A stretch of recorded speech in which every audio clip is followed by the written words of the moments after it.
Bismillahirrahmanirrahim. Assalamualaikum warahmatullahi wabarakatuh.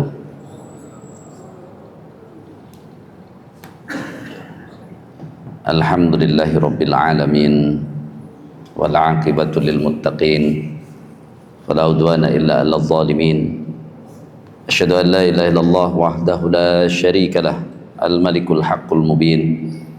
Wa asyhadu anna Muhammadan 'abduhu wa rasuluhu shadiqul wa'dil amin. Allahumma salli wa sallim ala nabiyyina wa maulana Muhammadin wa ala alihi wa sahbihi ajma'in. Amma ba'du. Qala ta'ala ya ayyuhalladzina amanu taqullaha haqqa tuqatih wa la tamutunna illa wa antum muslimun.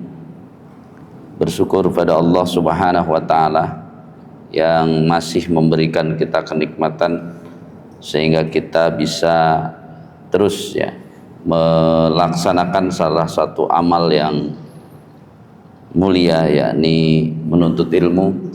Salawat dan salam dan tercurah pada Nabi kita Nabi Muhammad SAW. Jamaah sekalian, malam hari ini kita membahas tentang tazkiyatun nafas dalam meluruskan shaf. Kelihatannya sederhana, tetapi kita tahu permasalahan untuk shaf ini. Kita mari lihat terlebih dahulu, sebab di dalam Al-Quran shaf yang dibahas itu shaf apa dalam Al-Quran? Santri, shaf apa yang ada dalam Al-Quran? Bukan shaf ya, beda shaf beda. Ini makna shaf di dalam Al-Quran bukan shaf solat. Yang pertama adalah as-saffat, was-saffati saffa, itu adalah barisan malaikat yang berbaris beribadah di hadapan Allah. Kemudian surat as-saff, barisan apa? Ya ayyuhalladzina amanu, apa surat as-saff? Innallaha yuhibbul ladzina yuqatiluna fi sabilihi shaffan ka'annahum bunyanun marsus. Shaf yang ada dalam Al-Quran maknanya adalah barisan perang. Sehingga dua yang harus kita fahami berbicara tentang shaf itu. Nanti kalau bicara shaf dalam sholat, dalam hadis, baru berbicara tentang sholat. Maka secara makna berarti barisan yang lurus, rapat dan kokoh. Karena berdasarkan Quran dan hadis, kita dahulukan Quran atau hadis dulu, tidak masalah. Yang mudah dulu, yakni baik dalam sholat berjamaah dengan cara merapatkan bahu dan kaki untuk mencegah celah bagi setan. Itu asalnya. Nanti hadis-hadisnya jelas. Nah, adapun shaf yang satu lagi berarti kan barisan yang lurus, rapat dan kokoh dalam kesatuan, ketaatan dan kekuatan umat Islam, sehingga bisa mengalahkan musuhnya dan mencegah dari celah setan. Celah setan dalam barisan umat Islam adalah mudah berselisih. Jadi dari sini maka lurusnya shaf dalam sholat ini sebenarnya cuman latihan. Inilah yang dipakai kalau tanya sama para TNI, begitu lulus, kira-kira yang banyak latihan TNI latihan apa? latihan soft. Ya. Karena latihannya berbaris. Bahkan setiap hari harus berbaris. Apel itu sebenarnya utamanya berbaris. Ketika kita ngobrol terus saja berbaris tiap hari, tiap latihan, ternyata lama-lama itulah latihan sistem komando. Sama sebenarnya dengan kalau mau jujur, ya latihan militer itu mengikuti surat As-Saff itu, dan latihannya dalam sholat. Asalkan apa? Asalkan bunyanun marsus, jadi kayak membangun bangunan. Jadi pelan-pelan memang, dia tidak langsung jadi, kecuali bangunan sekarang yang bisa beli langsung jadi, tapi itu kan tidak kokoh. Kenapa tidak kokoh? Utamanya karena bisa dipindah, itu namanya tidak kokoh. Yang aslinya kan tidak bisa dipindah. Nah, makanya sholat ini dengan baris berbaris militer ya sebenarnya semuanya. Karena dalam sholat itu bukan hanya lurusnya barisan, tapi kan bagaimana dia mengikuti komando imam. Ancamannya siapa yang tidak mau mengikuti imam atau mendahului imam, maka akhirnya apa? Nilainya jelek. Nah, jamaah sekalian, kita tahu yang kita bahas masalah di sholat dulu. Karena apa? Kaum muslimin ini banyak yang masih alergi tentang lurusnya shaf. Seolah-olah lurusnya shaf ini, wah ini kan yang ngajak-ngajak lurusnya shaf ini kan kelompok tertentu. Jadi kenapa jadi kelompok? Bahkan pernah kalau cari videonya, seorang tokoh pimpinan ormas dulu bilang bahwa apa? Ngapain harus rapat-rapat? Karena takut ada celah setan. Ya biarin saja kalau kita nggak perlu rapat karena kita sudah bisa mengalahkan setan. Kan jadi melecehkan hadis. Ya, itu kan melecehkan hadis. Nanti apa akibatnya kita lihat, karena nanti ada ya hadisnya berbicara tentang kalau tidak mau lurus apa saja. Makanya jamaah sekalian rahimakumullah, kita bicara sholat berarti bicara hadis, karena shaf sholat banyaknya di hadis. Kalau shaf di luar sholat malah dari Quran tadi. Maka yang pertama jelas Imam Bukhari, ya, Imam Muslim, ini silahkan dihafalkan para imam. Jadi perintah kepada jamaah kan sering sawu, ya pakai sin kan, sawu sufufakum fa inna taswiyatas soffi min tamamis sholah. Jadi kalau min tamamis sholah, redaksi hadisnya adalah fa inna taswiyatas soffi, bukan sufuf tapi soffi. Kemudian hadis Bukhari juga sama tapi beda, sekarang pakai as-sufuf, ya. Sawu sufufakum fa inna taswiyatas sufufi min iqamatis sholah. Jadi ya bebas-bebas saja, mau yang tadi sawu sufufakum fa inna ya taswiyatas soffi min tamamis sholah, silahkan sawu sufufakum fa inna taswiyatas sufufi min iqamatis sholah, silahkan. Yang memperhatikan imam Masjidil Haram, imam Masjidil ya Masjid Nabawi, biasanya bilangnya apa? Aqimu sufufakum, aqimu, luruskan kan shaf-shaf kalian, watarasu, ya kan gitu ya. Itu hadis riwayat Imam Bukhari juga. Watarasu adalah rapat, ya.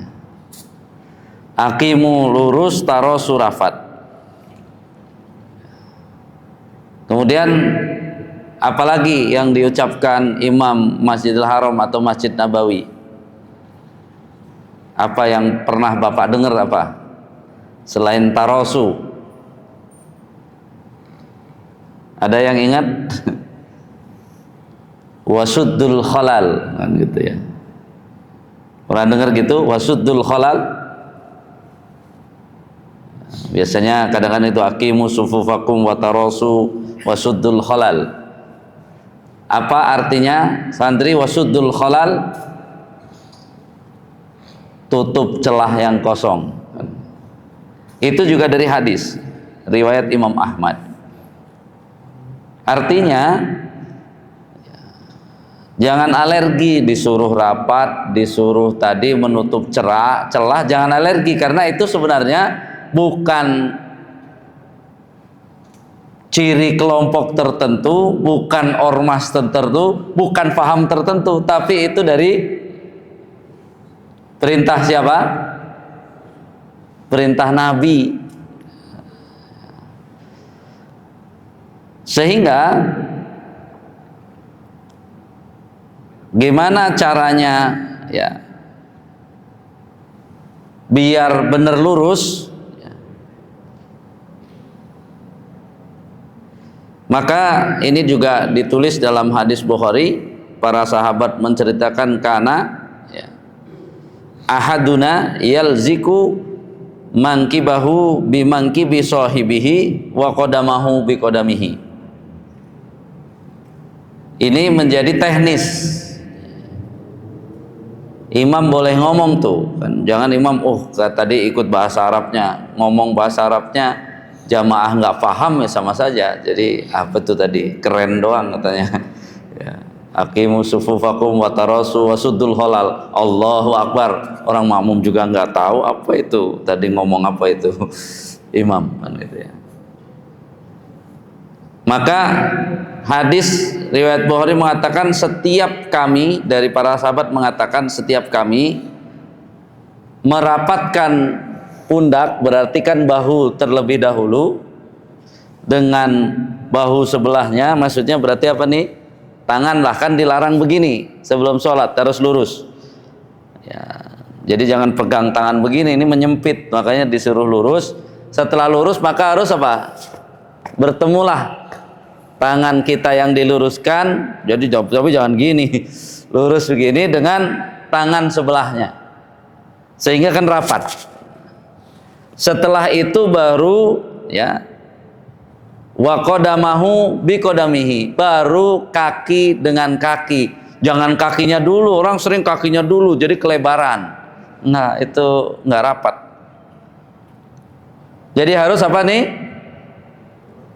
Badannya dulu lah kalau nih. Jadi sisi badan kanan, sisi badan kiri nempel dulu, baru kemudian kaki. Kemudian ulama ada yang menjelaskan ya, bagaimana merapatkan kaki itu ya. Dikatakan bahwa kaki yang dirapatkan bukan jarinya. Jadi kaki yang dirapatkan bukan jarinya, tapi mata kaki. Ya kan, kalau mata kaki ada nggak yang mata kaki panjang, tumit tuh panjang ke belakang? Agak ada. Jadi nanti kalau garis lurus ini bisa, kalau tumitnya di garis, ya mata kaki bisa. Makanya yang disodorkan mata kaki bukan jari. Nah kalau berarti kan berdirinya nggak bisa begini. Berdiri harus apa? Harus arah tumit. Karena apa? Ya kalau mata kaki susah. Ada yang kukunya jorok, kukunya panjang, kagak jadilah gitu ya. Ngeri, deket juga kan gitu ya. Makanya harus yang disodorkan untuk nempel ke kanan kiri dari kaki kita, ingat bukan jarinya tapi mata kakinya. Ya silakan pertemukan mata kaki, karena kalau mata kaki berarti kan kaki belakang yang disuruh sejajar. Garis itu ada di, makanya bisa lurus dan rapat pasti. Jamaah sekalian, ini yang harus menjadi penekanan. Karena apa? Dalam hadis riwayat Abu Daud, ini mulai kita bicara hikmah ya. Karena meluruskan shaf sholat itu ada urusan dengan meluruskan barisan perjuangan gitu. Selama ini menurut kita cuma sholat doang. Pas sholat dia shafnya lurus, giliran berjuang sendiri-sendiri itu kagak jelas dia. Makanya masjid yang bagus berarti apa? Bukan yang homogen. Kalau homogen kan berarti apa? Kompaknya sama dia doang kan gitu ya. Makanya tantangan masjid ya seperti Masjid Al-Hidayah, siapa saja silakan ke masjid. Karena apa? Sebenarnya Nabi mengatakan aqimu sufufakum, aqimu sufufakum, aqimu sufufakum sampai 3 kali. Wallahi ya. Lalu Nabi menyatakan demi Allah. Kemudian Nabi mengatakan jika kalian tidak lurus shafnya, maka Nabi bahasanya latuqimunna, silahkan kamu benar-benar luruskan sufufakum shaf kalian, au la yukhalifannallahu baina qulubikum, langsung disebut, atau Allah akan perselisihkan antara hati kalian.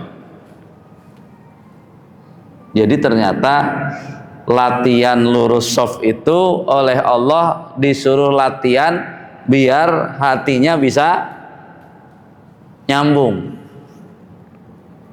Karena kamu mau benar-benar serius ya meluruskan shaf kamu, atau Allah buat hatimu berselisih. Maka tadi kelompok yang pimpinannya pernah bilang bahwa ngapain sih bikin masjid luas-luas harus mepet-mepet, itu kan saking itu namanya orang nggak jelas. Sehingga di poin ini orang-orang yang seperti ini nanti akhirnya apa? Dia dan kelompoknya susah bersatu dengan yang lain. Gara-gara apa? Bukan hanya tidak mau lurus, tapi melecehkan hadis tentang lurusnya shaf ya. Bagaimana? Jadi ini yang harus diajarkan oleh kita. Ini ingat, berbicara tentang shaf tidak ada urusan dengan golongan, dengan faham. Ini benar-benar sesuatu yang hikmahnya sangat besar ya. Karena jiwa korsa tentara nasional kita saja tercipta gara-gara latihan baris berbaris, latihan shaf. Maka kita kalau sudah terlatih rapi dalam apa? Dalam sholat dengan sebaik-baiknya, maka kemungkinan barisan kita di luar sholat juga akan rapi. Makanya ujian yang berat tuh yang lalu ada COVID, akhirnya itu sampai sekarang banyak orang tidak mau rapat gitu ya. Padahal seolah-olah rapat itu masalah, ya kan sudah selesai masalahnya. Karena apa? Nanti kita sebut, pandanglah sunnah itu ya, pandanglah amalan-awalan nawafil itu jangan sekedar untuk menambal yang fardu. Nanti kita dorong harus naik kelasnya. Selama ini kan kenapa kamu sholat sunnah, kenapa puasa sunnah, takut yang fardu-fardu kurang, jadi untuk menambal. Makanya nanti kita pakai hadis yang sebelum kamu menjadikan yang sunnah nambal itu, tahu nggak bahwa amalan-amalan sunnah itu dalam hadis riwayat Imam Bukhari bisa mendatangkan cinta Allah. Jadi kalau dibuat nambal yang fardu terus, ya belum tentu Allah cinta. Makanya kepentingan kita membahas soft ini adalah kepentingan menyempurnakan yang fardu. Karena dalam hadis lain Allah menyebutkan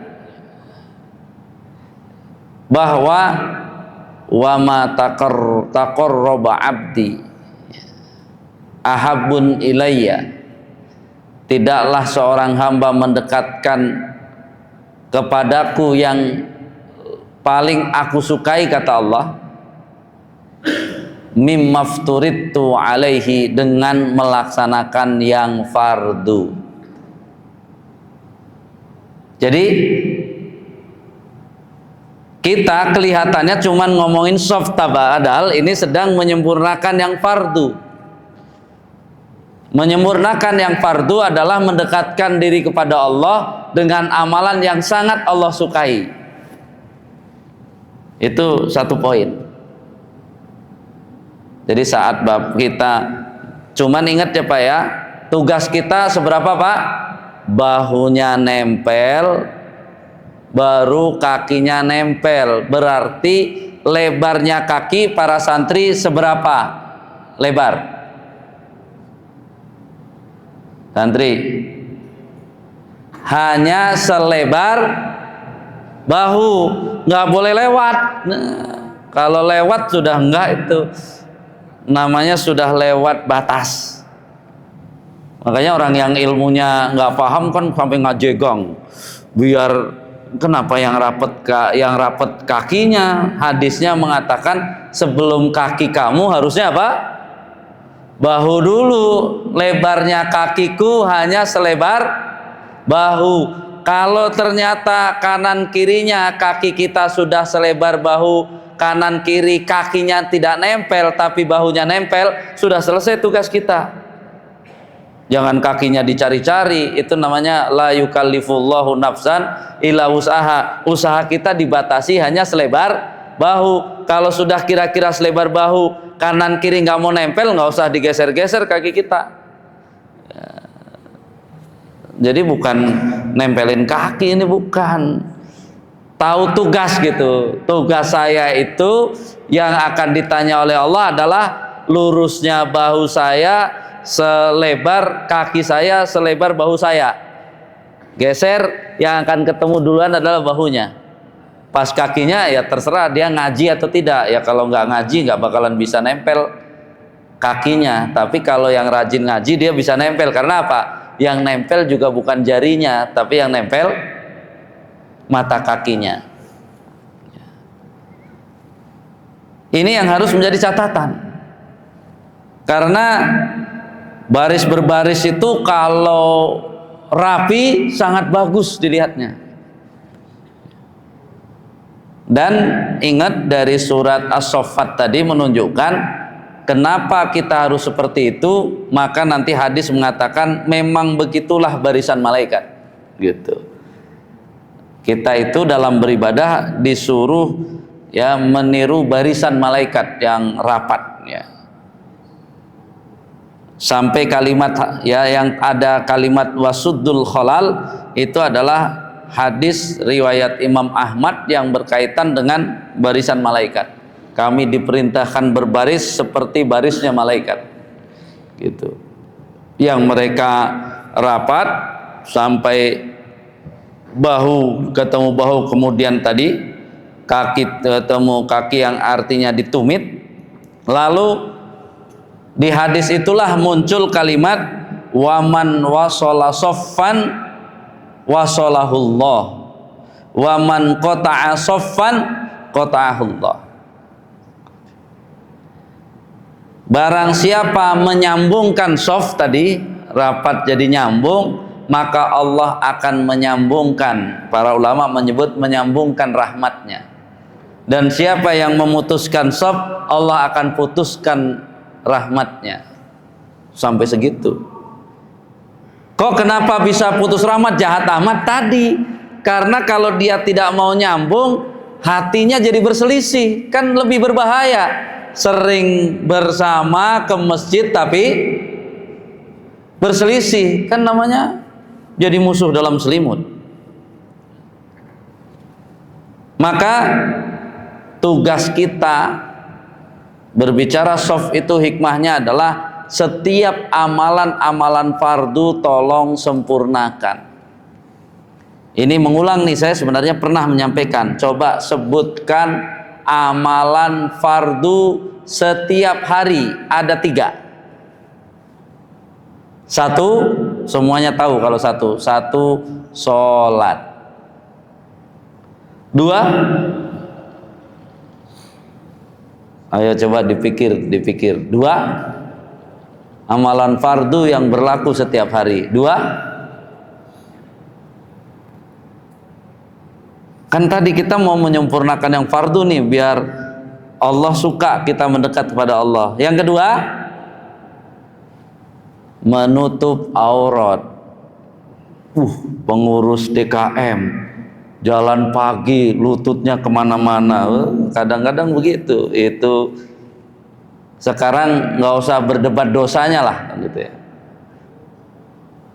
Kalau namanya fardu, pahalanya besar atau kecil? Padahal kalau sudah pahala besar nggak dilakukan, berarti dosanya apa kalau fardu? Kecil apa besar?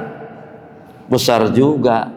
Ya, kawan kita yang jalan-jalan pakai celana itu jangan dibilang dosa besar lah. Nanti dia marah juga, bilang kamu mau nggak dapat pahala besar?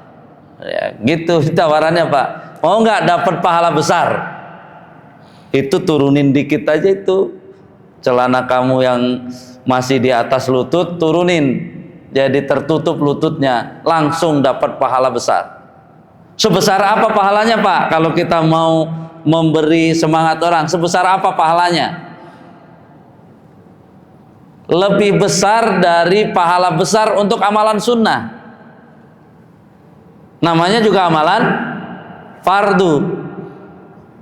Pertanyaan saya sederhananya, yakin nggak amalan fardu itu pahalanya pasti lebih besar dari yang sunnah? Pak, yakin nggak? Yakin.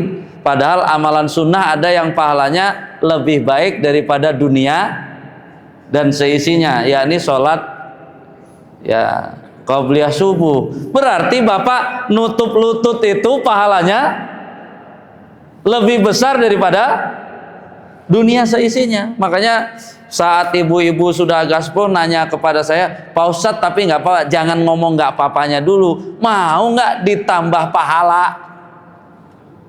Bukan kecil lagi, pahalanya besar.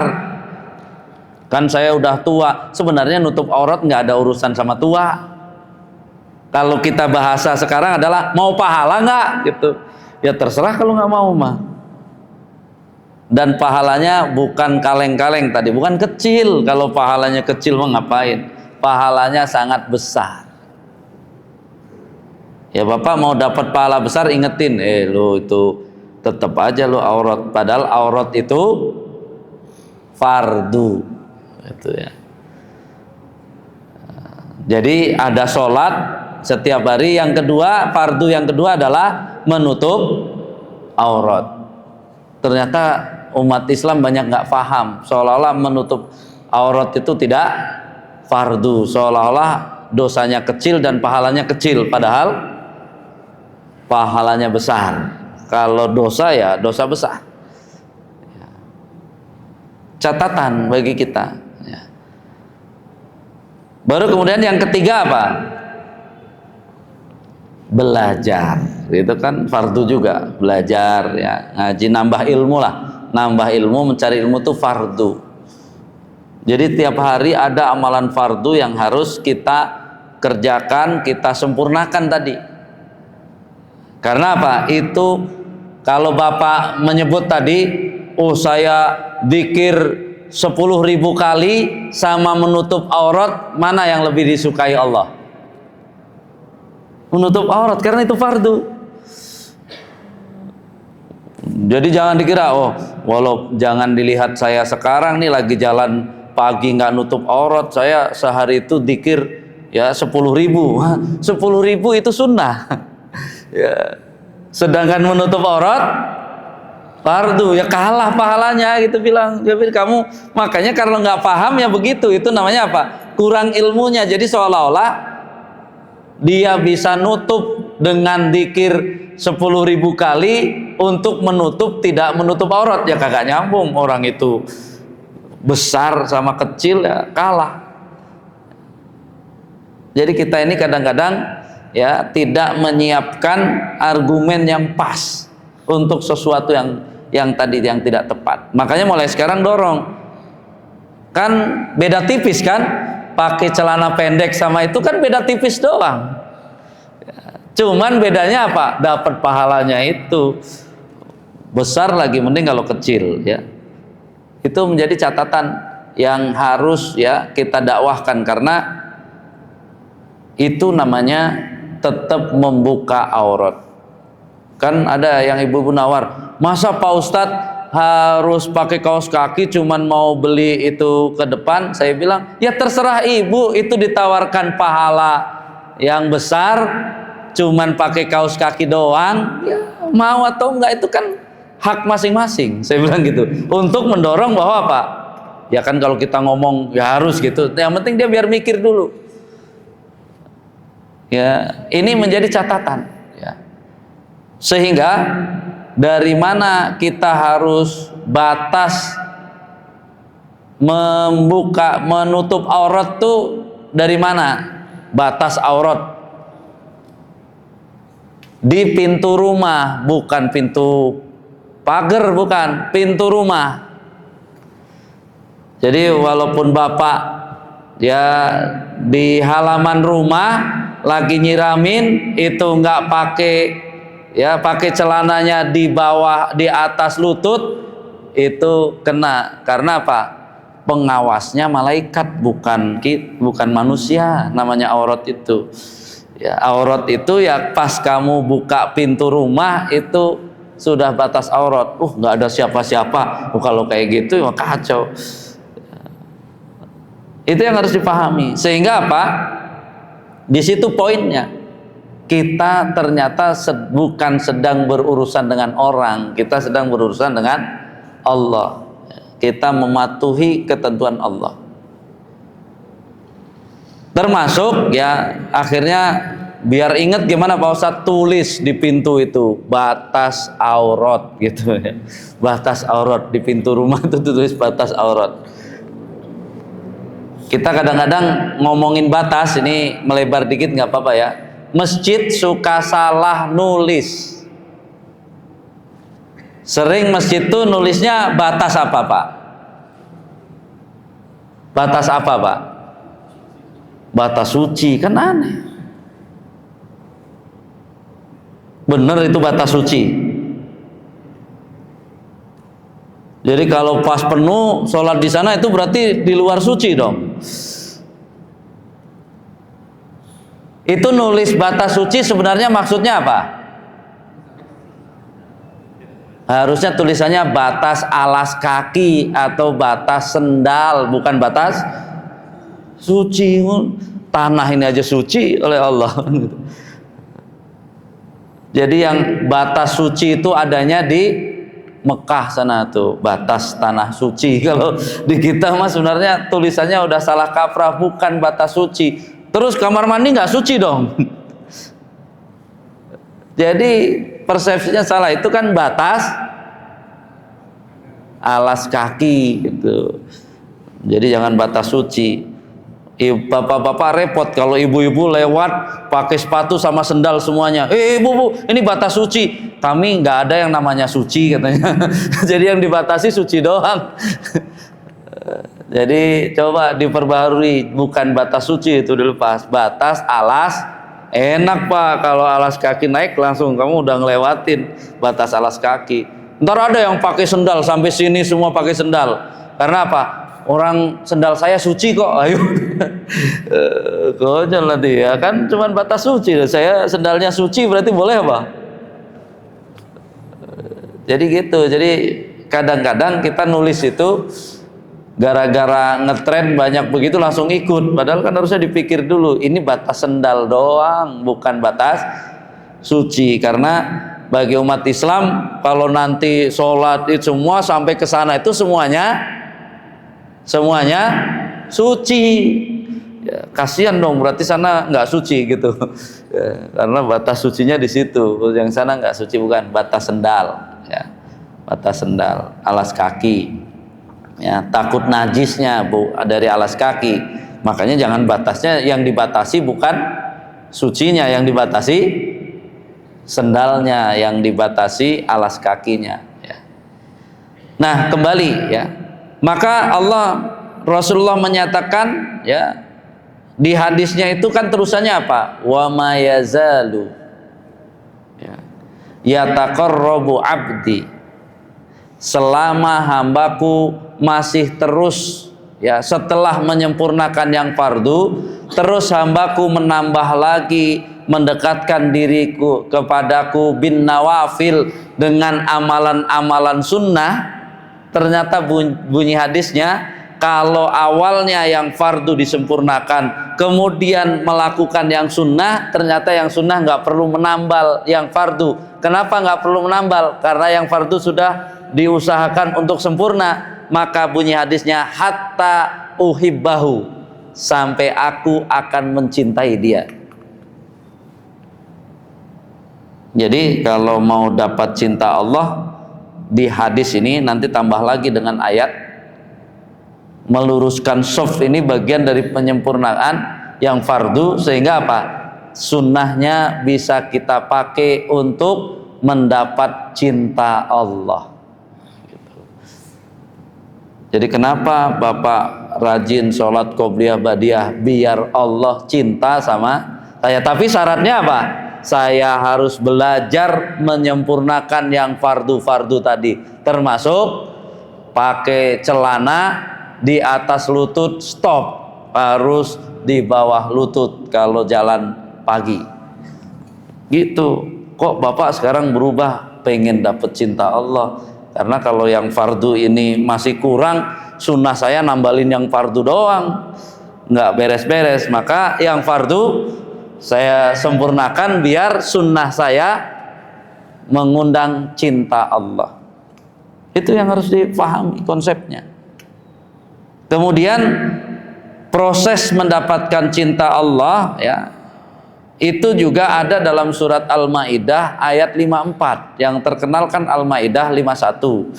Ya, itu Al-Maidah 54. Ya ayyuhalladzina amanu may yartadda minkum an dinih, kan gitu ya.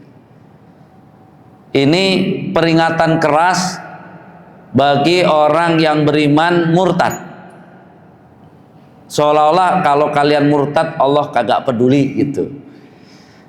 Karena kalimat ayatnya langsung fasaufa ya'tillahu, maka Allah akan mendatangkan biqaumin, dengan kaum yuhibbuhum, ya, yuhibbuhum, Allah mencintai kaum tersebut, wa yuhibbunahu, dan kaum tersebut mencintai Allah.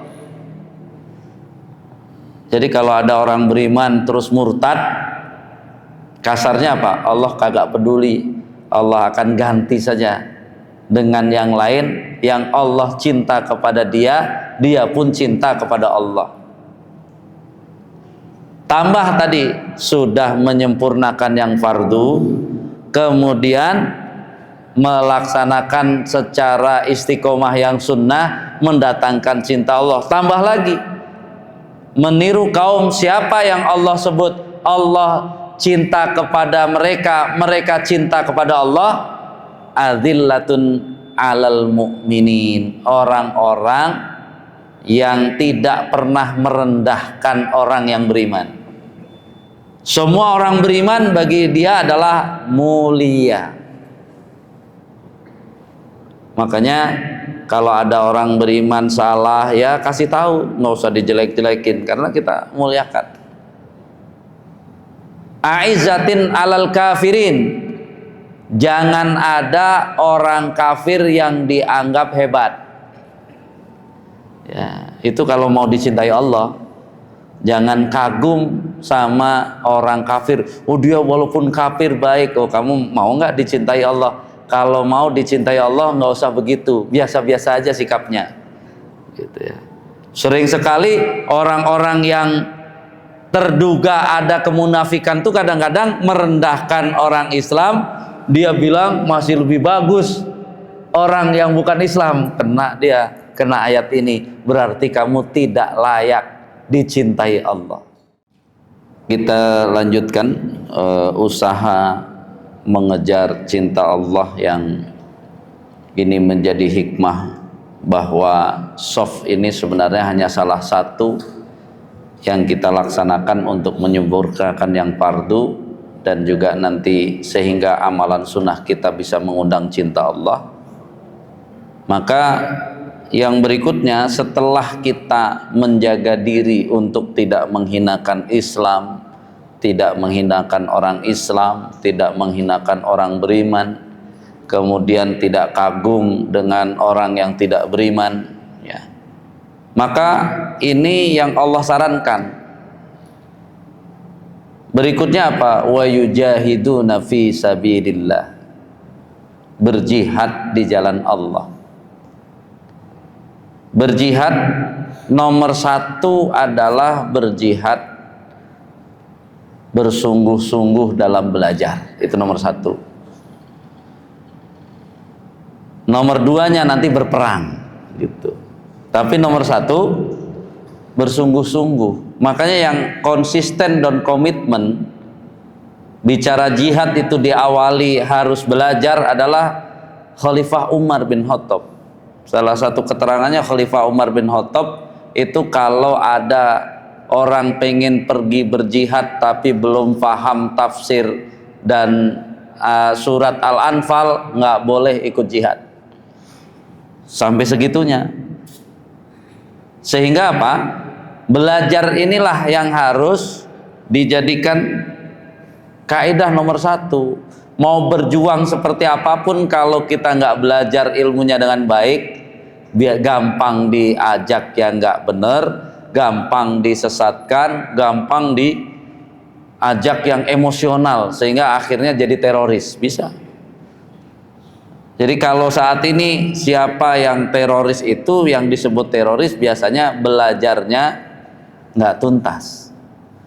Kenapa belajarnya nggak tuntas? Karena dia berani mengambil tindakan jihad, padahal tindakan jihad itu perintahnya harus dari penguasa. Makanya Nabi waktu di Mekah, pas dakwah di Mekah, walaupun seperti apa Nabi nggak melawan. Karena apa? Nggak ada perintah. Tapi begitu Nabi sudah menjadi penguasa di Madinah, walaupun 300 orang dibawa ke Badar untuk perang, karena sudah punya legitimasi untuk memerintahkan jihad. Jadi jihad tuh nggak bisa dikomando oleh ketua organisasi, nggak bisa.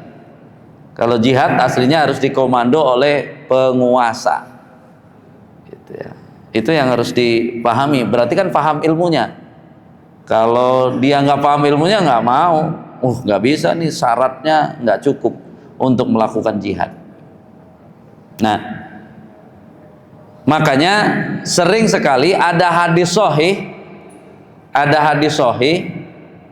yang berbunyi tentang siapa yang mati, man mata walam yaghzu. Jadi bahasanya begitu, siapa yang mati dan tidak pernah berjihad atau tidak punya niat berjihad. Makanya makna niat berjihad kalau bahasa sekarang apa?